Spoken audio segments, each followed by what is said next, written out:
ವೀಕ್ಷಕರೆಲ್ಲರಿಗೂ ನಮ್ಮ ವಾಹಿನಿಯ ದೈನಿಕ ರಾಶಿ ಫಲ ವಿಶೇಷ ಕಾರ್ಯಕ್ರಮಕ್ಕೆ ಸ್ವಾಗತ. ಇವತ್ತಿನ ಈ ವಿಡಿಯೋದಲ್ಲಿ ನಾವು ವರ್ಷ 2026ರ ಏಪ್ರಿಲ್ ತಿಂಗಳಿನ 5 ಮತ್ತು 6ನೇ ತಾರೀಕಿನ ದಿನಗಳ ಸಿಂಹ ರಾಶಿಯ ದೈನಿಕ ಫಲಗಳನ್ನು ತಿಳಿದುಕೊಳ್ಳಲಿದ್ದು, ಇಲ್ಲಿ ಈ ದಿನಗಳು ಸಿಂಹ ರಾಶಿಯ ಜಾತಕದವರ ಪಾಲಿಗೆ ಹೇಗೆ ಸಾಬೀತಾಗಲಿವೆ ಅನ್ನೋದೆಲ್ಲವನ್ನ ಇಲ್ಲಿ ವಿಸ್ತಾರ ರೂಪದಲ್ಲಿ ತಿಳಿದುಕೊಳ್ಳೋಣ. ವಿಡಿಯೋ ಪ್ರಾರಂಭಿಸುವುದಕ್ಕೂ ಮುನ್ನ ಎಂದಿನಂತೆ ನಮ್ಮ ವಿನಂತಿ ಎಂದರೆ, ನೀವಿನ್ನೂ ನಮ್ಮ ಚಾನೆಲ್ ಸಬ್ಸ್ಕ್ರೈಬ್ ಮಾಡಿಲ್ಲವೆಂದರೆ ಈ ಕೂಡಲೇ ನಮ್ಮ ಚಾನೆಲ್ ಅನ್ನು ಸಬ್ಸ್ಕ್ರೈಬ್ ಮಾಡಿ. ಜೊತೆಗೆ ನಮ್ಮೆಲ್ಲ ವಿಡಿಯೋಗಳ ನಿರಂತರ ಅಪ್ಡೇಟ್ಸ್ಗಳಿಗಾಗಿ ತಪ್ಪದೇ ಪಕ್ಕದ ಬೆಲ್ ಐಕಾನ್ ಬಟನ್ ಕೂಡ ಕ್ಲಿಕ್ ಮಾಡಿ. ನಿಮ್ಮ ಜೀವನದಲ್ಲಿಯೂ ಏನಾದರೂ ಸಮಸ್ಯೆಗಳು ಬಾಧಿಸುತ್ತಲಿದ್ದರೆ ಈ ಕೂಡಲೇ ಸ್ಕ್ರೀನ್ ಮೇಲೆ ಕಾಣ್ತಿರುವ ನಮ್ಮ ಗುರೂಜಿ ನಂಬರಿಗೆ ಕರೆ ಮಾಡಿ ಶೀಘ್ರವೇ ಶಾಶ್ವತ ಪರಿಹಾರ ಕಂಡುಕೊಳ್ಳಿ. ವೀಕ್ಷಕರೇ, ಏಪ್ರಿಲ್ ತಿಂಗಳಿನ 5ನೇ ತಾರೀಕಿನ ದಿನವು ಭಾನುವಾರದ ದಿನವಾಗಿರಲಿದ್ದು, ಇಲ್ಲಿ ಚೈತ್ರ ಮಾಸದ ಕೃಷ್ಣ ಪಕ್ಷದ ತೃತೀಯ ತಿಥಿ ಇರಲಿದೆ. ಹಾಗೆ ಈ ದಿನದಂದು ವಿಶಾಖ ನಕ್ಷತ್ರದ ಗೋಚರದ ಜೊತೆಗೆ ವಜ್ರ ಹೆಸರಿನ ಯೋಗವಿರಲಿದೆ.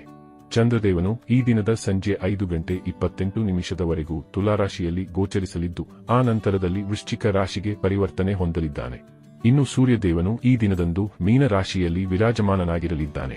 ಈ ದಿನದಂದು ಅಭಿಜಿತ ಮುಹೂರ್ತವು ಬೆಳಗಿನ 11:59 ಹಿಡಿದು ಮಧ್ಯಾಹ್ನದ 12:49 ಇರಲಿದೆ. ಇನ್ನು ಏಪ್ರಿಲ್ ತಿಂಗಳಿನ 6ನೇ ತಾರೀಕಿನ ದಿನವು ಸೋಮವಾರದ ದಿನವಾಗಿರಲಿದ್ದು, ಇಲ್ಲಿಯೂ ಕೂಡ ಚೈತ್ರ ಮಾಸದ ಕೃಷ್ಣ ಪಕ್ಷದ ಚತುರ್ಥಿಯ ತಿಥಿ ಇರಲಿದೆ. ಹಾಗೆ ಈ ದಿನದಂದು ಅನುರಾಧ ನಕ್ಷತ್ರದ ಗೋಚರದ ಜೊತೆಗೆ ಸಿದ್ಧಿ ಹೆಸರಿನ ಯೋಗವಿರಲಿದೆ. ಚಂದ್ರದೇವನು ಈ ದಿನದಂದು ವೃಶ್ಚಿಕ ರಾಶಿಯಲ್ಲಿ ಗೋಚರಿಸಲಿದ್ದು, ಇಲ್ಲಿ ಸೂರ್ಯದೇವನು ಮೀನ ರಾಶಿಯಲ್ಲಿ ವಿರಾಜಮಾನನಾಗಿರಲಿದ್ದಾನೆ. ಇನ್ನು ಈ ದಿನದಂದು ಅಭಿಜಿತ ಮುಹೂರ್ತವು ಬೆಳಗಿನ 11:59 ಹಿಡಿದು ಮಧ್ಯಾಹ್ನದ 12:49 ಇರಲಿದೆ. ವೀಕ್ಷಕರೇ, ಇದು ಈ 2 ದಿನಗಳ ಗ್ರಹ, ನಕ್ಷತ್ರ ಮತ್ತು ಯೋಗಗಳ ಕುರಿತಾಗಿರುವ ಮಾಹಿತಿಯಾಗಿದ್ದು, ಈ ಮಾಹಿತಿಯನ್ನೇ ಆಧರಿಸಿ ಈಗ ಈ ದಿನಗಳ ಸಿಂಹ ರಾಶಿಯ ಫಲಗಳನ್ನು ನೋಡೋಣ. ಮೊದಲಿಗೆ ಇಲ್ಲಿ ಏಪ್ರಿಲ್ ತಿಂಗಳಿನ 5ನೇ ತಾರೀಕಿನ ದಿನದ ಸಿಂಹ ರಾಶಿಯ ದೈನಿಕ ಫಲಗಳನ್ನು ತಿಳಿದುಕೊಳ್ಳುವುದಾದರೆ, ಈ ದಿನದಂದು ಚಂದ್ರದೇವನು ಸಂಜೆಯವರೆಗೂ ನಿಮ್ಮ ತೃತೀಯ ಭಾವದಲ್ಲಿ ಗೋಚರಿಸಲಿದ್ದು, ಆ ನಂತರದಲ್ಲಿ ನಿಮ್ಮ ಚತುರ್ಥ ಭಾವಕ್ಕೆ ಪರಿವರ್ತನೆ ಹೊಂದಲಿದ್ದಾನೆ. ಇಲ್ಲಿ ಚಂದ್ರದೇವನು ಈ 2 ಭಾವಗಳಲ್ಲಿ ಅತ್ಯಂತ ಸದೃಢನಾಗಿ ಕಂಡು ಬರಲಿದ್ದಾನೆ. ಹೀಗಾಗಿ ಇಲ್ಲಿ ಈ ದಿನದಂದು ನಿಮ್ಮ ಬಹುತೇಕ ಪೆಂಡಿಂಗ್ ಕಾರ್ಯಗಳನ್ನು ಪೂರ್ಣಗೊಳಿಸಲು ನಿಮಗೆ ಸಾಧ್ಯವಾಗಲಿದೆ. ಹಾಗೆ ಇಲ್ಲಿ ನೀವು ನಿಮ್ಮ ವ್ಯಾಪಾರ ಕ್ಷೇತ್ರದಲ್ಲಿ ನಿಮ್ಮ ಪರಿಶ್ರಮದಿಂದಾಗಿ ಸಫಲತೆಯನ್ನು ಹೊಂದಲಿದ್ದೀರಿ. ಇಲ್ಲಿ ಹೊಸ ವ್ಯಾಪಾರದ ಪ್ರಾರಂಭವನ್ನು ಸಹ ನೀವು ಮಾಡಬಹುದಾಗಿದೆ.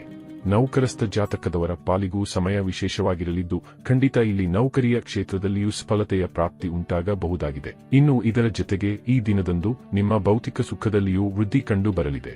ಇಲ್ಲಿ ನಿಮ್ಮ ಮನೆಗೆ ಬೆಲೆ ಬಾಳುವ ವಸ್ತುಗಳ ಆಗಮನವಾಗಲಿದೆ. ವಿಶೇಷವಾಗಿ ಇಲ್ಲಿ ನಿಮಗೆ ನಿಮ್ಮ ಮಾತಾ ಪಿತೃವಿನ ಸುಖದ ಜೊತೆಗೆ ಅವರ ಸಹಕಾರವೂ ಕೂಡ ಲಭಿಸಲಿದೆ.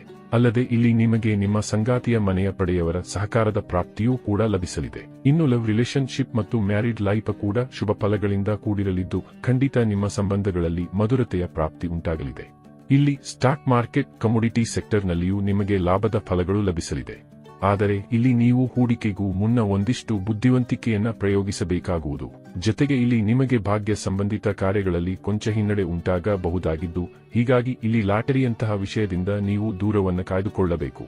ಇನ್ನು ವಿದ್ಯಾರ್ಥಿ ಜಾತಕದವರ ಪಾಲಿಗೂ ಈ ಸಮಯ ವಿಶೇಷವಾಗಿ ಕಂಡು ಬರಲಿದೆ. ಇನ್ನು ಇದರ ನಂತರದಲ್ಲಿ ಏಪ್ರಿಲ್ ತಿಂಗಳಿನ 6ನೇ ತಾರೀಕಿನ ದಿನದ ಸಿಂಹ ರಾಶಿಯ ದೈನಿಕ ಫಲಗಳ ಕುರಿತಾಗಿ ತಿಳಿದುಕೊಳ್ಳುವುದಾದರೆ, ಈ ದಿನದಂದು ಚಂದ್ರದೇವನು ಪೂರ್ಣ ಪ್ರಮಾಣದಲ್ಲಿ ನಿಮ್ಮ ಚತುರ್ಥ ಭಾವದಲ್ಲಿ ಗೋಚರಿಸಲಿದ್ದಾನೆ. ಹೀಗಾಗಿ ಈ ದಿನದಂದು ನೀವು ಎಲ್ಲ ರೀತಿಯ ಸುಖ ಸೌಲಭ್ಯಗಳಿಂದ ಪರಿಪೂರ್ಣರಾಗಿ ಕಂಡು ಬರಲಿದ್ದೀರಿ. ಈ ದಿನದಂದು ನಿಮ್ಮ ಮನೆಗೆ ಬೆಲೆ ಬಾಳುವ ವಸ್ತುಗಳು ಆಗಮಿಸಲಿವೆ. ಇಲ್ಲಿ ಸುಖಕ್ಕೆ ಸಂಬಂಧಿತ ಸಾಧನಗಳ ಪ್ರಾಪ್ತಿಯೂ ಕೂಡ ಉಂಟಾಗಲಿದೆ. ಜೊತೆಗೆ ಇಲ್ಲಿ ನಿಮಗೆ ಮಾತಾ ಪಿತೃವಿನ ಸುಖವೂ ಕೂಡ ಖಂಡಿತ ಲಭಿಸಲಿದೆ. ಈ ವಿಶೇಷ ದಿನದಂದು ನಿಮ್ಮ ದಾಂಪತ್ಯ ಜೀವನದಲ್ಲಿಯೂ ಖುಷಿಯ ಆಗಮನವಾಗಲಿದೆ. ಇಲ್ಲಿ ನಿಮಗೆ ಪರಿಪೂರ್ಣ ದಾಂಪತ್ಯ ಸುಖದ ಪ್ರಾಪ್ತಿಯೂ ಕೂಡ ಉಂಟಾಗಲಿದೆ. ಅಲ್ಲದೆ ಇಲ್ಲಿ ನಿಮ್ಮಲ್ಲಿ ಸಾಕಷ್ಟು ಉತ್ಸಾಹ, ಆತ್ಮವಿಶ್ವಾಸ ಕೂಡ ಕಂಡು ಬರಲಿದ್ದು, ಹೀಗಾಗಿ ಈ ದಿನದಂದು ನೀವು ನಿಮ್ಮ ಜವಾಬ್ದಾರಿಗಳನ್ನು ಸಹ ಉತ್ತಮ ರೀತಿಯಲ್ಲಿ ನಿಭಾಯಿಸಬಲ್ಲವರಾಗಿ ಕಂಡು ಬರಲಿದ್ದೀರಿ. ವಿಶೇಷವಾಗಿ ಈ ದಿನದಂದು ನಿಮ್ಮ ಬಹುತೇಕ ಪೆಂಡಿಂಗ್ ಕಾರ್ಯಗಳನ್ನು ನೀವು ಸಂಪನ್ನಗೊಳಿಸಬಲ್ಲವರಾಗಿಯೂ ಕಂಡು ಬರಲಿದ್ದೀರಿ.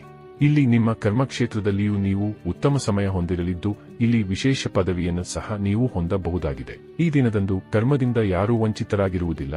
ಇಲ್ಲಿ ಕರ್ಮಹೀನರೂ ಕೂಡ ಕೆಲಸ ಕಾರ್ಯಗಳಲ್ಲಿ ಸಾಕಷ್ಟು ವ್ಯಸ್ತರಾಗಿ ಕಂಡು ಬರಲಿದ್ದಾರೆ. ಇಲ್ಲಿ ವಿಶೇಷವಾಗಿ ನಿಮಗೆ ಏಕಾಗ್ರತೆಯ ಪ್ರಾಪ್ತಿಯೂ ಉಂಟಾಗಲಿದ್ದು, ಹೀಗಾಗಿ ಇಲ್ಲಿ ನಿಮ್ಮ ಕೆಲಸ ಕಾರ್ಯಗಳಲ್ಲಿ ಹೆಚ್ಚು ಫೋಕಸ್ಡ್ ಆಗಿ ಕಂಡು ಬರಲಿದ್ದೀರಿ. ಈ ದಿನದಂದು ನೌಕರಿ ವಂಚಿತ ಜಾತಕದವರ ಪಾಲಿಗೂ ಸಮಯ ಉತ್ತಮವಾಗಿ ಸಾಬೀತಾಗಲಿದ್ದು, ಇಲ್ಲಿ ನೌಕರಿ ವಂಚಿತರು ಪ್ರಯತ್ನಿಸುವಿರಾದರೆ ಖಂಡಿತ ಉತ್ತಮ ನೌಕರಿಯ ಪ್ರಾಪ್ತಿ ಉಂಟಾಗಲಿದೆ. ಇಲ್ಲಿ ನಿಮಗೆ ವಿಶೇಷ ಅವಕಾಶಗಳ ಪ್ರಾಪ್ತಿ ಉಂಟಾಗಲಿದ್ದು, ಇಲ್ಲಿ ನಿಮಗೆ ಇಚ್ಛಾನುಸಾರದ ನೌಕರಿಯ ಪ್ರಾಪ್ತಿ ಉಂಟಾಗಲಿದೆ. ಒಟ್ಟಾರೆಯಾಗಿ ಇಲ್ಲಿ ಈ 2 ದಿನಗಳು ನಿಮ್ಮ ಪಾಲಿಗೆ ಲಾಭದಾಯಕವಾಗಿ ಸಾಬೀತಾಗಲಿದ್ದು, ತಪ್ಪದೇ ಈ ಸಮಯದ ಸದುಪಯೋಗ ಪಡೆದುಕೊಂಡು ಮುನ್ನಡೆಯಬೇಕು. ವೀಕ್ಷಕರೇ, ಇದು ಈ 2 ದಿನಗಳ ಸಿಂಹ ರಾಶಿಯ ದೈನಿಕ ಫಲಗಳ ಸಂಪೂರ್ಣ ಮಾಹಿತಿ. ಈ ಮಾಹಿತಿ ನಿಮಗೆ ಇಷ್ಟವಾದರೆ ವಿಡಿಯೋವನ್ನು ಲೈಕ್ ಮತ್ತು ಶೇರ್ ಮಾಡಿ. ಹಾಗೆ ಚಾನೆಲ್ ಸಬ್ಸ್ಕ್ರೈಬ್ ಮಾಡುವುದರೊಂದಿಗೆ ನಿರಂತರ ವಿಡಿಯೋ ಅಪ್ಡೇಟ್ಸ್ಗಳಿಗಾಗಿ ತಪ್ಪದೇ ಪಕ್ಕದ ಬೆಲ್ ಐಕಾನ್ ಬಟನ್ ಕೂಡ ಕ್ಲಿಕ್ ಮಾಡಿ.